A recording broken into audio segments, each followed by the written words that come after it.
أوقفوا عبث المنابر قبل أن يفتك بوحدة الكويت وينشر الكراهية بين دول الخليج والعالم العربي والإسلامي. يا وزارة الأوقاف، أنتم المسؤولين عن ما يحدث، أنتم الجهة الحكومية الوحيدة المعنية في التوجيه الديني لبلدنا الكويت، والمسؤول الأول عن حماية منابرها وضبط خطابها الديني بما يرسخ الوحدة الوطنية ويحفظ هوية البلاد. فهل يعقل أن تهمش وزارتكم من قبل بعض المنتسبين إليها من أئمة المساجد وطلبة العلم حتى أصبحوا يعملون وكأنهم خارج إطارها، ينشرون ما شاءوا دون حسيب أو رقيب؟ الكويت بما تمتلكه من مساجد وشبكات إعلامية وقنوات رسمية تحولت إلى ساحة معركة، ساحة مفتوحة للفتاوي العابثة المحملة بالأفكار طائفية وأهواء كل مفتي حسب تحزبه، في حين أن الإفتاء في الأصل يتبع دار الإفتاء بوزارتكم. ومع ذلك نرى من يتصدرون هذا الشأن بلا تزكية من علماء الأمة ولا اعتماد رسمي من الدولة، بل يفتون وفق أهوائهم ومصالحهم، حتى سمموا أفكار الجيل وأفسدوا وعيه واختروا الفتوى ومنها ما يخص المذاهب، إذ بدأ البعض بالتعرض لمذهب الأباضي الذي هو ما يدين به أغلب الشعب العماني الشقيق، وشن هجوم يزرع الكراهية ويؤجج الخلاف بين الدول الإسلامية. والكويت هي من نشرت الإسلام بين هذه الدول، ويفتح باب الفتنة بين دول الخليج والعالم العربي والإسلامي. لا ننسى إن الكويت قد أنفقت الملايين لإصدار أفضل موسوعة فقهية في العالم،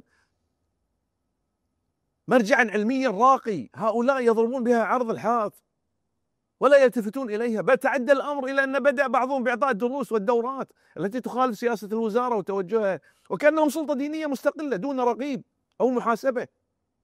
فماذا لو افتتن الناس بكلام أحدهم وهو في الأصل فاسق أو جاهل، مجرد ناقل لما يحفظ دون فهم أو علم؟ من يتحمل حينها وزر هذا الانحراف وهذا الخلل؟ لا ننسى قول الله تعالى: ادعو إلى سبيل ربك بالحكمة والموعظة الحسنة. فالدعوة بالحكمة والموعظة الحسنة هي منهج الإسلام، لا التعريض ولا إثارة النعرات المذهبية في تفريق التي تفرق ولا تجمع أصلا. والأدهى من هذا أنه يرفعون شعار طاعة ولي الأمر وهم أنفسهم نفسهم من خالفه في أهم القضايا المصيرية اللي هو التوجيه الديني لبلدنا الكويت، وخاصة التوجيه والإرشاد الديني. ونحن نعيش في بلد مؤسسات نفتخر أننا من منظومته، والكويت رائدة في هذا المجال. يا جماعة الخير، فكيف يترك هذا العبث دون ردع والخطاب الديني ينحرف عن رسالته النبيلة؟ أننا نطالب الوزارة بإصلاح الخطاب الديني فورا وضبط المنابر ومنع استغلالها لنشر الفتنة أو لتحقيق مكاسب شخصية أو لتمرير أجندات طائفية، مع تفعيل الرقابة والمحاسبة، وأن يكون حق الإفتاء محصورا بدار الإفتاء الرسمية للوزارة حتى يبقى منبر الكويت صوت واحد لا منصة للانقسام.